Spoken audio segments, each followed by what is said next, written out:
नमस्कार मित्रांनो, माझे नाव बाळासाहेब पवार आहे आणि मी LIC ऑफ इंडियामधून बोलत आहे। मित्रांनो, प्रत्येकाच्या जीवनामध्ये दोन मोठे प्रॉब्लेम असतात, एक फिजिकल आणि एक फायनान्शियल। फिजिकल म्हणजे शारीरिक आजार वगैरे। आता फिजिकल आपल्याला जे प्रोव्हिजन करायचे, आपण एखाद्या हॉस्पिटलमध्ये आजारी पडल्यानंतर जावं लागतं, आजार झाल्यानंतर आपल्याला ट्रीटमेंट घ्यावी लागते। परंतु फायनान्शियल जे प्रॉब्लेम आहे ना, त्याच्या अगोदरच आपण प्लॅनिंग करायला पाहिजे, नाहीतर ते परत कधी करता येत नाही। मित्रांनो, आपण सगळी काय करतो, रिस्क घेऊन जीवन जगतो। मित्रांनो, रिस्क घेऊन जीवन जगणं म्हणजेच आपला धोका आहे। जसं आपण टू व्हीलर फोर व्हीलरला आपण ब्रेक का लावतो, मला सांगा ना। घराला आपण कुलूप लावतो, दारावर दार लावतो आणि लॉक पण आपण गोदरेजचं घेतो, साधं 100 रुपयाचं घेत नाही। आणि परत कॅमेरे लावतो, परत सोसायटीमध्ये वॉचमॅन असतो। ह्या जे निर्जीव वस्तू आहेत आपण कमवलेल्या असतात, त्याच्यासाठी आपण एवढी सिक्युरिटी करतो। आणि माणसाचा जन्म हा, माणसाचं जीवन हे नैसर्गिक आहे, कुठल्या फॅक्टरीमध्ये माणूस तयार होत नाही। आणि नैसर्गिक असल्यामुळे आपल्याला त्याची इन्कमची गॅरंटी मिळत नाही आपल्याला, किंवा माणूस किती दिवस जगेल हे कुणीही सांगू शकत नाही। मित्रांनो, माणसाच्या जीवनामध्ये 3 टप्पे असतात। एक, आपण जन्म झाल्यापासनं आपल्या आईवडिलाच्या उत्पन्नावर आपलं संगोपन होतं, उदरनिर्वाह असतो आणि आपण शिक्षण पण घेत असतो। हे जन्म झाल्यापासनं आपण 22-25 पर्यंत आपण शिक्षण घेतो आणि हा काळ एक आपला असा काळ असतो, सुवर्ण काळ असतो। कारण ह्या काळामध्ये आपलं इन्कम नसूनसुद्धा आपण सुखी आणि खूप आनंदी असतो। मित्रांनो, आपल्या काही तक्रारी नसतात, एखादी वस्तू मिळाली नाही तर आपण काही तक्रार करत नाही, किंवा खूप आनंदी जीवन असतं बालपण। म्हणून तर आपण म्हणतो बालपण देगा देवा, परत मिळत नाही। मित्रांनो, हे आयुष्य अशी गोष्ट आहे की रिव्हर्स करता येत नाही। आपण टू व्हीलर फोर व्हीलर आपण गाडी रिव्हर्स करतो ना, हे मी जे सांगतोय मित्रांनो, हे सगळ्यांना माहिती आहे, तुम्हाला पण माहिती आहे। माहिती असण्यापेक्षा तुम्हाला मी आठवण करून देतो मित्रांनो, जीवन आपलं रिव्हर्स करता येत नाही। गेलेला दिवस कुणीही माणूस आणू शकत नाही, गेलेली वेळ कधीही कुणी विद्वान आणि पैसेवाला आपण परत आणू शकत नाही मित्रांनो। आणि वेळ किती राहिला हे पण आपण सांगू शकत नाही। तर मेन महत्त्वाचे 2 प्रॉब्लेम आहेत, एक फिजिकल आणि एक फायनान्शियल। फिजिकल प्रॉब्लेम आपल्याला दुरुस्त करण्यासाठी आपल्याला आजारी पडल्यावर डॉक्टरकडे जावं लागतं आणि डॉक्टरकडे गेल्यानंतर डॉक्टर आपल्याला तपासण्या करून कुठला आजार झाला याचं निदान करून आपल्याला ट्रीटमेंट दिली जाते। मित्रांनो, ह्या ट्रीटमेंटमध्ये जे फिजिकल प्रॉब्लेममध्ये कसलीच गॅरंटी नसते, तरी प्रत्येकजण आपण ट्रीटमेंट घेतो। याचं कारण काय की ह्या माध्यमातून आपल्याला एक इलाज होईल हे एक आशा आहे, गॅरंटी नाही। जसं मी नेहमी सांगतो, शेतकरी पेरणी करतो, कारण धान्य किती निघेल, भाव किती लागेल हे माहिती नाही, गॅरंटी नाही, परंतु आपण पेरणी करतो। आपण मुलांना शाळेत पाठवतो, तो पास होईल माहीत नाही, नोकरी लागेल माहीत नाही, परंतु त्या माध्यमातून एक आपल्याला ते पास होईल, नोकरी लागेल हे एक आशा आहे, गॅरंटी नाही। परंतु मित्रांनो, आपण फायनान्शियल प्रॉब्लेम गॅरंटेड सोल्युशन देतो आपण त्याला। माणसाच्या जीवनामध्ये जबाबदाऱ्या ज्या आहेत, जिम्मेदारी आहे ना, हे वाढत जाते आणि दुसऱ्या साईडला जे पैसे कमवायचं वय हे आपलं कमी होत चालले। 99% लोकांचं लक्ष नाही असेल तरीसुद्धा आठवण होते, परंतु त्याच्यावर प्लॅनिंग केलं जात नाही। आणि मित्रांनो, इथंच आपली चूक होते। पैसे कमवूनसुद्धा खूप मेहनत करून अहोरात्र आपल्या जीवनामध्ये आर्थिक प्रश्न कधी सुटत नाही आणि आपल्याला दिवसेंदिवस त्रास होतो। ज्यावेळेस आपण जन्म झाल्यापासून 25 वर्षापर्यंत 22 वर्षापर्यंत आईवडिलाच्या उत्पन्नावर असतो, आपण सुखी आनंदी आणि एक जीवन वेगळंच असतं मित्रांनो। आणि तसा काळ परत कधीच येत नाही। ज्यावेळेस आपण पैसे कमवायला लागतो त्यावेळेस आपलं समाधान शांतता नष्ट होते। त्याचं कारण आहे, आपल्या लग्न होतं, 1 मूल 2 मूल आणि मूल वाढायला लागतं आणि आपल्या जिम्मेदारी आपल्या जबाबदाऱ्या वाढत असतात आणि त्या पूर्ण करता करता आपले पैशाचा प्रॉब्लेम नेहमीच असतो मित्रांनो। आणि त्याच्यासाठी जर आपण प्लॅनिंग नाही केलं तर अत्यंत बिकट होतो, म्हणूनच गरिबी जन्माला येते मित्रांनो। गरिबी ही विचारामध्ये आहे, गरिबी ही असं काही कुठं नॅचरल नाही मित्रांनो, हे कृत्रिम आहे, आपण तयार केले। कारण जे गोष्टी घडायच्या ते घडत असतात, परंतु आपण जर त्याचं प्लॅनिंगच नाही केलं तर तो प्रश्न कधी सुटत नाही आणि दिवसेंदिवस गंभीर होत जातो। जसं एखाद्याला मोठा आजार झाला आहे आणि तो ट्रीटमेंटच घेत नाही तर काय होतो, तो आजार तर वाढत जातो आणि एक दिवशी तो मृत्यू पावतो आणि शेवटच्या स्टेजला हॉस्पिटलमध्ये आपण त्याला नेतो आणि म्हणतो किती पैसे लागू दे, आपण डॉक्टर साहेब यांना दुरुस्त करा. परंतु मित्रांनो, आजार एवढा वाढलेला असतो की ते औषधाला पण मानत नाही आणि डॉक्टरच्या ज्ञानाला पण ते कंट्रोल होत नाही. मग शेवटी डेथ होतो. तसंच आहे मित्रांनो, आर्थिक प्रश्न हे आपल्या हातात आहे असूनसुद्धा सोडवला जात नाही. आता बघा, भारताची लोकसंख्या जगात नंबर 1 झालेली आहे. लोकसंख्या वाढल्यामुळे अनेक प्रश्न निर्माण होतात. बेकारी समस्या, राहण्याची समस्या, खाण्याची समस्या, पगार कमी मिळतो, नोकऱ्या मिळत नाहीत, बिझनेसमध्ये कॉम्पिटिशन आहे, हे असे अनेक प्रश्न निर्माण होतात मित्रांनो. आणि हे लोकसंख्या वाढल्यामुळं सामाजिक प्रश्न निर्माण होतात आणि वैयक्तिक पण प्रॉब्लेम व्हायला लागतो. कारण पगार पुरत नाही, महागाईंचा आगडोंब उठलेला असतो आणि ह्याच्यातनं परिस्थिती फार बिकट होते मित्रांनो. आणि हे असं चाललेलं असतानासुद्धा आपण जर आर्थिक प्रश्नाकडे लक्ष नाही दिलं तर अजून बिकट होतो. गरिबी श्रीमंती इथून तर तयार होते मित्रांनो. आपण पैशाचा प्रश्न जो असतो, मुलांचं शिक्षण, मुलींचं लग्न, आपल्याला म्हातारपणी पेन्शन, आपण जगण्यासाठी अन्न वस्त्र निवारा लागण्यासाठी जे पैसे लागतात त्याचं जर आपण प्रोव्हिजनच नाही केलं तर तो प्रश्न कधी सुटत नाही. म्हणून पिढ्यानपिढ्या लोक काही गरीब असतात. त्याचं कारण ते आहे मित्रांनो, आपण त्या प्रश्नाकडे लक्ष देत नाही, माहिती असूनसुद्धा त्याला स्किप करतो किंवा सोडून देतो मित्रांनो. हे एक छोटीशी गलती आपल्याला फार मोठी सजा निर्माण होते. आणि आर्थिक प्रश्न सोडवण्यासाठी आपल्याला मोठं ॲग्रीमेंट करता येतं. जसं नोकरी लागेल माहिती नाही, शाळेत आपण मुलाला पाठवतो, पास होईल माहीत नाही, परंतु इथं पैशाचा प्रश्न सोडवला जातो. आणि फिजिकल जी प्लॅनिंग आहे त्याच्यातसुद्धा आपल्याला अगोदरच आपल्याला रक्कम लिहून मिळते. म्हणजे मेडिक्लेम पॉलिसी 5, 10 लाख, 20 लाख, 25 लाख हे करणं गरजेचं आहे. जसं आपण निर्जीव वस्तूला घरात ठेवतो, कुलूप लावतो, 2 व्हीलर 4 व्हीलरला कुलूप लावतो आपण, तसं ह्या आपण इन्कम पैसे कमवणार आहेत आणि आपला परिवार चालणार आहे.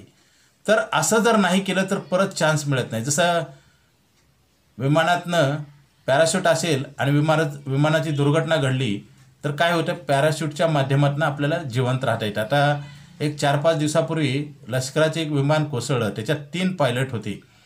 ते काय झालं, पॅराशूटच्या माध्यमातून आपण टी व्हीला पाहिलेलं आहे, ते खाली आले म्हणजे जिवंत राहिली. विमान क्रॅश झालं, जळालं, नुकसान झालं, परंतु ते जीव वाचले. तसंच आहे मित्रांनो, जीवनात हे पॅराशूटचं काम करतं इन्शुरन्स. आणि इन्शुरन्समध्ये धोका होत नाही, पूर्ण तुमचा धोका त्यांनी लिहून घेतलेला असतो. आणि इन्शुरन्स हे बचतीच्या माध्यमातून होतं, सेव्हिंगच्या माध्यमातून. जसं सेव्हिंग आपण बँकेत बचत अकाउंट उघडतो, ते नाव सेव्हिंग आहे परंतु 1 रुपया पण उरत नाही, आपण पैसेवर खर्च करत नाही, परंतु पैसा शिल्लक राहत नाही, ही सत्य परिस्थिती आहे. कारण पासबुक भरवून रिकामे होतात परंतु 1 रुपया राहत नाही आणि आपलं पैसे कमवायचं वय पण संपतं आणि शेवटी स्वतःला वाटतं की आपण काही चुका केल्यात. मित्रांनो, ज्यावेळेस चुका होतात त्यावेळेस दुरुस्त करणं गरजेचं आहे. आणि आपल्याला कुणी तर सांगणारा पाहिजे. आपल्याला माहिती असून चालत नाही मित्रांनो, कुठली गोष्ट करणं महत्त्वाचं आहे आणि कंटिन्यू टिकवणं महत्त्वाचं आहे. तर तुम्हाला आठवण करून देतो मित्रांनो, बचत करा.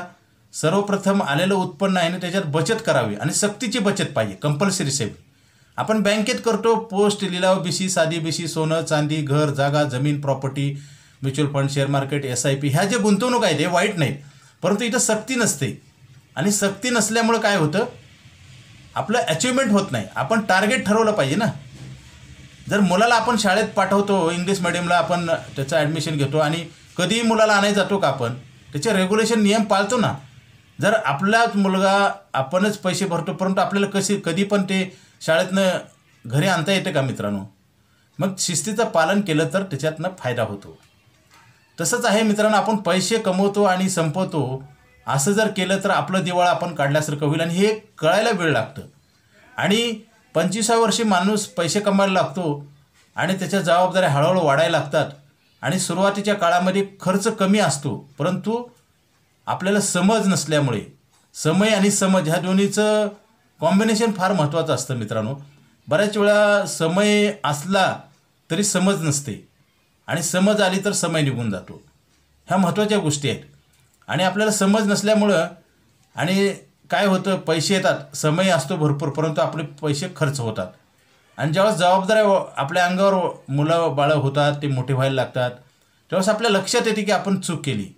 मित्रांनो, चुकीला व्यावहारिक जीवनात माफी नसते. शालेय जीवनात आपल्याला एखाद्या वेळेस नापास झालं तर आपल्याला दुसरी परीक्षा देता येतं, परंतु व्यावहारिक जीवनामध्ये आपल्याला त्याची माफी नाही, त्याची सजा भोगावी लागते. म्हणून माणसं गरीब होतात. पैसे कमवून, आणि साधी गोष्ट आहे मित्रांनो, आपल्याला ज्या गोष्टी लागणार आहेत त्या आपण ठेवल्याच पाहिजेत. आपण जर पैसे नाही ठेवले तर पैसे कधीच राहणार नाहीत. जसं उत्पन्न वाढेल तसं खर्च वाढतो, महागाई वाढते आणि जिम्मेदारी जबाबदाऱ्या पण वाढत असतात मित्रांनो. आणि एक दिवस पैसे कमवायचं वय संपून जातं आणि पुन्हा लक्षात येऊन काही उपयोग होत नाही. आपल्याच हातानं आपलं क्रेडिट जातं, तणाव निर्माण होतो आणि गरिबीची वाटचाल चालू होते मित्रांनो. आपण पैसे, जसं शेतकरी पेरणी का करतो? धान्य वाढवण्यासाठी. जसं तो शेतकरी जूनमध्ये पैसे पेरणीला नसेल तर तो म्हणतो का पैसे नाहीत, राहू द्या मोकळंच. तसं केलं तर काय होईल? गवत उगवेल. म्हणजे काय होते, चांगल्या गोष्टी नाही केल्या की वाईट ऑटोमॅटिक तयार होतं. जसं एखाद्या विद्यार्थ्यानं अभ्यास नाही केला तर नक्की नापास होणार. वाईट गोष्टीसाठी काही करायची गरज नाही. चांगली तुम्ही नाही केली की ऑटोमॅटिक वाईट गोष्टी घडत असते आणि वेळ निघून गेल्यानंतर पुन्हा काही उपयोग नाही मित्रांनो. जसं शेतकऱ्याने पेरणी नाही केली तर गवत उगवतं आणि गवत काढण्यासाठी पैसे लागतात. तसंच आहे, तुम्ही बचत नाही केली तर पैसे संपून जातील आणि ज्यावेळेस तुम्हाला पैसे लागणार त्यावेळेस तुम्हाला कर्ज पण मिळणार नाही. बँका काय करतात? मी बँकेच्या विरोधात बोलत नाही. बँकाचं काय काम आहे? ठेवी घेणे आणि कर्ज देणे. आता 6 ते 7% व्याज दिलं जातं आपल्याला FDला आणि लोनला 14% लावलं जातं. म्हणजे आपण काय करतो? पैसे ठेवत नाही आणि कर्ज मागतो आणि कधी कधी कर्ज पण मिळत नाही मित्रांनो. इथंच आपली अपयशाची आणि कर्जबाजारीपणाची आणि गरिबीची वाटचाल चालू होते. आणि लक्षात येतं बऱ्याच वेळ गोष्टी माहिती असून उपयोग होत नाही मित्रांनो. इम्प्लिमेंट करणं गरजेचं आहे आणि त्याच्यात पण कंटिन्युटी पाहिजे, सातत्य. जसं आपण रोज जेवण का करतो? जेवण बंद करणं असं कायदा आहे का? जेवण करणे, पाणी पिणे. जर जेवण नाही केलं, पाणी नाही पिलं तर आपण जिवंत राहणार नाही. गाडीत पेट्रोल टाकलं तर गाडी चालेल, नाही टाकलं तर चालणार नाही. तसंच आहे पैसे. साधी गोष्ट आहे मित्रांनो. रात्रंदिवस लोक मेहनत करतात. मध्यम वर्ग आणि गरीब कमी उत्पन्न गटामध्ये तर खूप मेहनत करतात मित्रांनो. मी झोपडपट्ट्यांनी खूप काम केले. 25 वर्षापासून मी काम करतो. झोपडपट्ट्यांनी मी खूप काम केलेलं आहे मित्रांनो. खूप कष्टाची कामं करतात लोक, परंतु ऐकत नाहीत आणि न ऐकल्यामुळे चुकीच्या गोष्टी करतात. आता गुटखा, दारू, तंबाखू मित्रांनो, ह्याच्यातनं काय फायदा होतो? आता मला तुम्हाला सांगायचा हक्क आहे का? कारण मी स्वतः करत नाही. माझं वय 55 आहे. आयुष्यात बडीशेप सुपारी पण खाल्ली नाही. मोठेपणा नाही मित्रांनो. सत्य परिस्थिती आहे की त्याच्यातनं आपल्याला फायदा काय होतो? शरीर परमेश्वराने दिलेलं आहे, निसर्गाने दिलेलं आहे आणि त्याचं पण नुकसान होतं. आणि काय होतं, शेवटच्या स्टेजला कळून उपयोग होत नाही मित्रांनो. कुणाचं तर आपण चांगलं ऐकलं पाहिजे. प्रत्येक माणूस चुकत असतो, परंतु चुका दुरुस्त करणं गरजेचं आहे. माहिती असून जर अजून चुका वाढवल्या तर त्याच्यात खूप मोठं नुकसान होतं आणि पुन्हा आपल्याला दुरुस्ती करायला पण चान्स येत नाही मित्रांनो. बचत केलीच पाहिजे. बचत नाही केली तर पैसे वाढणार नाहीत, आहे ते पैसे संपून जातील. जर शेतकरी दरवर्षी पेरणी करतो, मुलं शाळेत जातात, सीमेवरचा जवान आपलं देशाचं रक्षण करतो. आता बघा, आपण जय जवान जय किसान म्हणतो. या शेतकऱ्याकडं आणि सीमेवरच्या जवानाकडे पहा, तुम्हाला लक्षात येईल आपण काय चुका करतो. शेतकरी ओला दुष्काळ, कोरडा दुष्काळ पडतो, कधी धान्य कमी निघतं, परवडत नाही, तरी तो पेरणी करतो. सीमेवरचा जवान आपला देशाचं रक्षण करतो. कधी गोळी लागेल ट्रेनिंग घेतो, हातात बंदूक असते, डोळ्यात तेल घालून देशाच्या सीमेचं रक्षण करतो. जीव गेला तरी चालेल पण मागं हटत नाही मित्रांनो. आपण 5-10 हजार रुपये बचत करा म्हणलं तर आपण नाना प्रकारची कारणं सांगून जो आपल्याकडं LIC वाला येतो त्याला आपण पळवून लावतो मित्रांनो. हे आपल्याला वाटतं आणि आपण जिंकलो. मित्रांनो, आपण काय करतो हेच कळायला मार्ग नाही. हे कलियुग आहे. कलियुगामध्ये काय होतं, सत्य हे कळत नाही आणि म्हणून विनाशकालीन विपरीत बुद्धी म्हणतो ना आपण. विनाशकालीन विपरीत बुद्धी म्हणजे ज्यावेळेस नाश होतो ना माणसाचा त्यावेळेस वाईट सुचतं. म्हणजे काय त्याला चांगलं कळतच नाही. आता माझा अनुभव सांगतो, मी कुणाचं नाव घेत नाही, टीका करत नाही, माझा एक्सपिरियन्स सांगतो मित्रांनो. 25 वर्षाच्या काळामध्ये मी बऱ्याच गोष्टी पाहिलेत. बरेच लोक काय करतात, आता काही लोकांनी तर पॉलिसी भरली नाही पण आयफोन घेतला आहे. काही लोक फिरायला जातात मित्रांनो. जाऊ नये करू नये असं नाही, परंतु अत्यावश्यक काय गरज आहेत हे महत्त्वाचं आहे. पैसे संपवणं हे उघड दिवाळखोरीचं लक्षण आहे. मला सांगा, आणि आपला जो पैसे कमवायचा पिरियड आहे त्या पिरियडमध्ये देव न करो, काही दुर्घटना घडू नये. 1 मिनिटाचा तर माणसाचा भरोसा आहे का? उद्या काय घडेल सांगता येते का? जर आपलं इन्कम स्टॉप झालं मित्रांनो, देव न करो अशी कुणावर वेळ येऊ नये, इन्कम स्टॉप झालं तर उद्या काय करणार? सगळीकडे अंधकार आहे मित्रांनो. पगार कमी, कोरोना पिरियडमध्ये पाहिले आपण, इन्कम स्टॉप झाल्यामुळे कित्येक लोकाला किती वाईट खाण्यासाठी पैसे नव्हते. आपण परिस्थिती पाहिलेली आहे. आपण आपल्या भारतामध्ये काय लोक विसरून जातात. त्यावेळेस LICच्या पॉलिसी आणि मेडिक्लेमच्या पॉलिसी खूप लोकांनी घेतल्या. आत्ता सगळे दुर्लक्ष करतात मित्रांनो. म्हणजे आपण वेळ आल्यानंतर जागे होतो आणि वेळ निघून गेली की आपण पूर्वीसारखं वागतो मित्रांनो.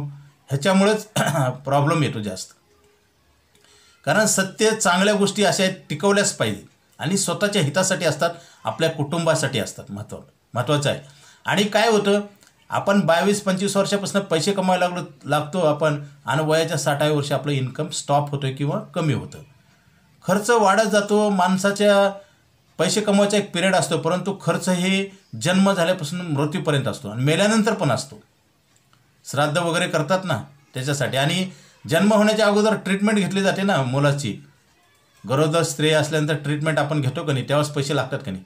म्हणजे जन्माच्या अगोदरपासून खर्च चालू होतो आणि मेल्यानंतर सुद्धा काही वर्ष खर्च असतो. परंतु इन्कम, पैसे कमवायचे एक पिरियड ठराविक आहे मित्रांनो. तर आता ह्याला काय करायचं, तर आपल्याकडे प्लॅनिंग आहे ते करणं गरजेचं आहे. मित्रांनो, मी नेहमी सांगत असतो, बचत जर नाही केली तर आपली धूळदाण होते. आणि बचत दुसरीकडे कुठंच होऊ शकत नाही LIC ऑफ इंडियामध्ये. कारण LIC ऑफ इंडियामध्ये सक्तीची बचत असते. बाहेर आपण काय करतो, बँकेत सेव्हिंग अकाउंटला, FDला आपण आज पैसे भरले की उद्या काढू शकतो. आणि दुसरी एक गोष्ट तुम्हाला निसर्गाचं उदाहरण सांगतो मित्रांनो. पावसाळा चालू झाला की आपण धरणाची दारं अडवतो. पाऊस भरपूर पडला आहे आणि धरण जर सोडून दिलं आणि पावसाळा संपल्यावर जर धरण अडवलं तर काय होईल, पाणीच प्यायला मिळणार नाही. म्हणजे पाऊस पडून पाणी प्यायला मिळणार नाही. हे साधं उदाहरण आहे. हेच आपल्या जीवनात लागू पडतं. तुमचा जो पैसे कमवायचा पिरियड आहे, त्यामुळेच आपण जर बचत नाही केली तर आपण ज्यावेळेस आपले इंद्रियाची ताकद कमी होते, माणूस म्हातारा होतो. हे निसर्गाचा नियम आहे, माझा तुमचा नाही. हे मान्यच करायला पाहिजे. तरुण व्यक्तीला हे पटत नाही मित्रांनो. ज्यावेळेस आपलं वय वाढतं त्यावेळेस आपल्या इंद्रियाची ताकद कमी होते. चष्मा लावावा लागतो. हातापाय इंद्रियाची ताकद काम करत नाहीत, इंद्रिय कमजोर होतात आणि आपल्याला पैसे काम व्हावं तसं होत नाही आणि पैसे कमी मिळतात. त्यावेळेस काय करणार मित्रांनो. आणि महागाई वाढलेली असते. हे गंभीर प्रश्न आहे मित्रांनो. बरेच लोक हा प्रश्न सोडवत नाहीत आणि त्याच्यामुळं आपल्याकडं काय होतं, आर्थिक प्रश्न हा बिकट होत जातो.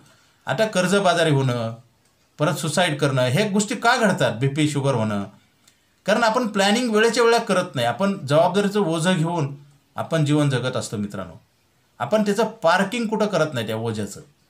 आणि LIC ऑफ इंडियामध्ये थोडे पैसे भरून आपल्याला मोठ्या पैशाची गॅरंटी दिली जाते मित्रांनो. आपण जसं 10 लाखाची पॉलिसी करतो, 4,000 रुपये भरतो आपण, 10 लाख रुपये लिहून देतो. आणि मी आता जे आपण डोळ्याने दिसतं ते मी सांगतो मित्रांनो. 2 किलोमीटरमध्ये 4 कॉपरेटिव्ह बँकांनी पतपेढी बंद पडली मित्रांनो. रुपे बँक बंद पडली, सेवाविकास कॉपरेटिव्ह बँक बंद पडली, ज्योतिबा सहकारी बँक बंद पडली, पंजाब महाराष्ट्र कॉपरेटिव्ह बँक बंद पडली, श्रीनिवास पतपेढी बंद पडली. हे 2 किलोमीटरचं उदाहरण सांगतो. पिंपरी ते काळेवाडी पटा, पूर्ण भारतभर, महाराष्ट्र, पुणे शहर, अनेक कितीतरी अशा बँका बंद पडतात. आणि मित्रांनो, बऱ्याच व्यक्तीला माहीत नाही, बँकेमध्ये फक्त 5 लाखाचा इन्शुरन्स आहे. पूर्वी 2 लाखाचा होता. ग्राहक मंचानं थोडं ते मागणी वाढवून घेतलेली आहे. 5 लाखाचा म्हणजे तुमचं जर स्टेट बँकेत 20 लाख रुपये असेल, जर देऊ न करू असं होऊ नये. काय घटना घडणार ती माहीत नाही, परंतु आपण प्लस मायनस गोष्टीचा विचार करून प्लॅनिंग केलं पाहिजे. जर स्टेट बँक इन्सॉल्वंट झाली, दिवाळखोर आली, बँक ऑफ महाराष्ट्र दिवाळखोरीत आली, तर आपल्याला फक्त 5 लाख मिळतील. 20 लाखाच्या बदल्यात 5 लाख मिळतील. तसं इन्शुरन्स म्हणजे पैशाची गॅरंटी. आपल्याला आपलं जे उत्पन्न असतं त्याची पूर्ण गॅरंटी घेऊन जगलं पाहिजे. जसं आपण 4 व्हीलर 2 व्हीलरचा आपण इन्शुरन्स करतो की नाही. आम्ही पाहतोय मित्रांनो, कित्येक लोक 50 लाखाच्या कार असतात आणि इन्शुरन्स नसतो. हे आपण रोज पाहतोय. आपण मोठमोठे हादसे घडले, वायनाडला घडलं, पाऊस पडला, तो रेल्वेचा अपघात झाला, आपण पाहिलं ना किती लोकांना क्लेम दिला. कारण इन्शुरन्सची अनावस्था आहे मित्रांनो. इन्शुरन्समध्ये लोकांना रिटर्न वाटतं. मित्रांनो, रिटर्न आहे खरं, जास्त व्याज मिळालं पाहिजे, परंतु पहिले सिक्युरिटी महत्त्वाची आहे ना. जसं तुम्ही बिल्डिंग बांधताना काय पाया जी मजबूत केला तरच वरचे मजले चढतील. समजा पाया 2 मजलीचा टाकलेला आहे आणि 5 मजले चढतील, पण दुसऱ्याच दिवशी खाली येतील. तसंच आहे आता बिल्डिंग का कोसळतं, ह्याचं कारण हेच आहे. मला म्हणायचे का, स्ट्रक्चर जे आपलं लाईफचं आहे ना, ते आपण पहिलं सिक्युरिटी घेतले पाहिजे. जसं घराला आपण कुलूपच लावून जातो बाहेर ना, मोकळं सोडून जातो का? आणि केलं तर काय होईल बघा. गाडीला ब्रेक लावतो का, सेफ्टी आहे. मडगाड असतात, पुढचे पायाला इजा होऊ नये म्हणून पुढे हे असतं, ते कशासाठी घेतो आपण? आपल्याला पुढे मडगाड असतं ना सेफ्टीसाठी. कशासाठी आपण करतो? सिक्युरिटी. मला सांगा, LICमध्ये जी बचत करतो सिक्युरिटी पण मिळते आणि इन्कम पण मिळते. आणि मित्रांनो, आता लाईफ टाईम इन्कम मिळणारे प्लॅन आहे. पूर्वी असे प्लॅन नव्हते. 8% आणि 10% असे 2 प्रकारचे प्लॅन आहेत आपल्याकडे. 10% पण इंटरेस्ट मिळतं आणि 8% पण मिळतं. आणि इन्शुरन्स कव्हर लाईफ टाईम. अशा पॉलिसी पूर्वी कुणाकडेच नव्हत्या, आता आहेत. मित्रांनो, काळ बदलत चाललेला आहे. त्यानुसार आपण आपलं प्लॅनिंग पण बदललं पाहिजे. तसं जर नाही केलं तर आपल्याला नुकसान होतं. आणि आपल्याला वेळेवेळच्या वेळी आपण अपडेट होणं गरजेचं आहे. बरेच लोक अपडेट होत नाहीत, जुन्या गोष्टी घेऊन चालतात. जुन्या पण चांगल्या आहेत, परंतु मित्रांनो, बदलत्या परिस्थितीनुसार आपल्याला प्लॅनिंग केलंच पाहिजे. जसं मी नेहमी सांगतो, गाडीला हँडल का दिले, 4 व्हीलरला स्टेअरिंग का दिले? कारण रस्ता जी क्रॉस असतो ना, तो नैसर्गिक आहे. आपण पुढे गेल्यानंतर रस्ता सरळ होत नाही, त्यासाठी हँडल दिलेला आहे. आणि जर हँडल दिलं नाही, स्टेअरिंग नाही दिलं, तर कोणाच्या घरात जाईल ना गाडी. तसं पावलोपावली आपण प्लॅनिंग बदललं पाहिजे आणि सत्य गोष्ट केली पाहिजे. मित्रांनो, आपल्यासाठीच आपण पैसे ठेवत नाही म्हणजे आपण किती मोठा आपला शत्रू, आपल्या कुटुंबाला आपण बर्बाद करतोय. प्रत्येक माणूस जबाबदार ही कृत्रिम आहे. लग्न झाले, मुलं बाळं, परंतु त्याच्यासाठी जी आपल्याला निधी आहे, जो पैसा, मोठी नोकरी असेल, परमनंट असेल, बिझनेस चांगला असेल, परंतु उद्या कमवणार आहे का माहिती आहे का? मला सांगा, उद्या काय घडेल कुणी सांगू शकतं का? जसं कोरोना येणार होता माहिती आहे का? आणि कोरोनानंतर काय आपलं चांगलं केलं का वाईट केलं? असे आपत्ती कधी येऊ शकतात. मी नेहमी सांगतो, कोरोना पिरियडमध्ये टाटा, बिर्ला, बजाज, IT पार्कचे प्रेमजी आणि 1000 कोटी 500 कोटी सरकारला दिली. म्हणजे मला सांगा, ते प्लॅनर आहेत लोक, वेल प्लॅनिंग करतात. आज मला सांगा, त्यांची जी इंडस्ट्री आहेत, ते कांदे बटाटे पण विकतात. त्यांच्या ग्रोसरीचे शॉप आहेत, म्हणजे भाजीपाला पण त्यांच्या दुकानात विकला जातो. म्हणजे शिकण्यासारखं आहे त्यांच्याकडनं. मला सांगा, हे समाजासाठी खूप चांगले लोक आहेत. आपण आदर्श घेण्यासारखं आहे. आपण काय करतो? माणसानं काय केलं पाहिजे? इन्कम वाढवलं पाहिजे. पहिली गोष्ट, इन्कम कधी मिळेल जास्त? आपलं स्किल वाढवलं पाहिजे. जसं एकच कंपनी काय करते, 10 लाख पण पगार देते आणि 10,000ची पण नोकरी देत नाही. याचा अर्थ काय होतं? आपल्यात कुठं तर कमतरता असते.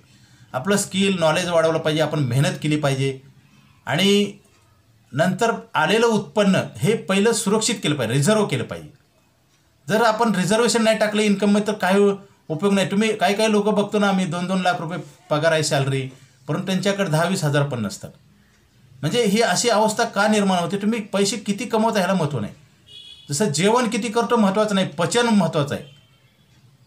म्हणजे काय होतं, आपण किती आपल्याला इन्कम आहे हे महत्त्वाचं नाही, आपल्याकडे किती सेविंग आहे आणि ती सुरक्षित आहे.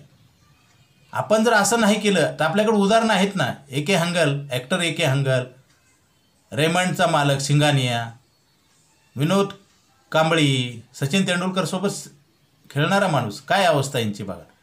जसं निरमा पावडर मार्केटमधनं गायब झालं ना, ambassador car, Nokia mobile, HMT घड्याळ, कोडॅक कॅमेरा, हे असं का होतं मित्रांनो? कारण तुम्ही बदलत्या परिस्थितीनुसार जर बदलला नाहीत तर मार्केट तुम्हाला आउट करणार. तसंच आहे, तुम्ही आज जर बचत नाही केली तर तुमच्या घरातले सुद्धा तुम्हाला आउट करतील. म्हणजे काय होतं, आपली व्हॅल्यू, किंमत हे आपल्या पैशामुळेच आहे. आणि मॅजिकल कॉन्ट्रॅक्ट LIC ऑफ इंडियामध्ये मला सांगा, बचत आहे आणि बचतीला 10% व्याज. सेव्हिंग अकाउंटला किती आहे बँकेत बघा ना. बँकेतलं सेव्हिंग अकाउंट आणि LICचं अकाउंट ह्याच्यामध्ये फरक बघा. समजा तुम्ही 4,000 रुपये भरले बँकेत, तर तुम्हाला व्याज कितीवर मिळेल? 4,000वर. आणि मिळणारे इंटरेस्ट टॅक्सेबल आहे. LICत 4,000 भरले तर आपल्याला 10 लाखाचं रिस्क कव्हरेज मिळेल. म्हणजे 10 लाख रुपये लिहून देतो आपण आणि त्याच्यावर बोनस देतो आपण. 1 वर्षानंतर पैसे वापरता येतात, लोन मिळतं आपल्याला. बँकेतले पैसे कधी काढून संपून जातात आणि बँकेतल्या पैशाला TDS लागतो. इथं TDS लागत नाही. आणि इन्कम गॅरंटी दिलेली आहे. बँका कितीतरी बंद होतात, आपण पाहतोय ना. म्हणजे काय होतं, आपण पैसे वाढवले पाहिजेत. आपण काय करतो, बऱ्याच लोकांना पगारच पुरत नाही, माझा अनुभव सांगतो. आणि छोटं मोठं आम्ही जबरदस्ती करतो, आम्ही प्लॅनिंग देतो त्यांना आणि ते पॉलिसीज भरत नाहीत. भारतात कसं आहे, लोकशाही आहे मित्रांनो. त्याच्यामुळं आम्हाला पण जबरदस्ती करता येत नाही. आम्ही सांगतो, त्यांना पटवून देतो, परंतु ते पॉलिसीज भरत नाहीत. आणि जास्त सांगितलं तर त्यांना राग येतो, चांगल्या गोष्टीचा राग येतो. असंच चाललेलं आहे ना. त्याच्यामुळे तर प्रॉब्लेम वाढतात ना. आपल्यालाच कळत नाही. जर जसं आपण आजारी पडल्यानंतर डॉक्टरकडे का जातो, हाही गॅरंटी कसली. आम्ही पैशाची गॅरंटी देतो ना, 4,000 भरले की 10 लाख रुपये लिहून देतो आम्ही. आणि हे खूप गरजेचं आहे मित्रांनो. ह्याचे इफेक्ट आहे ना, जसं एखाद्या विद्यार्थ्यानं अभ्यास नाही केला तर दुसऱ्या साईडला तो नापासचा मार्ग तयार होतो आणि त्याला पुन्हा आयुष्यभर त्याचे वाईट परिणाम भोगावे लागतात. तसंच आहे, एखाद्या माणसाचं दुर्दैवी काही होलं, देवनं करून असं घटना घडली तर उद्या पगारच बंद होईल घरात यायचा. तर मग कशी फॅमिली जगणार, स्वतः कसं जगणार. त्याच्यासाठी इन्कम सिक्युरिटी करणं गरजेचं आहे मित्रांनो.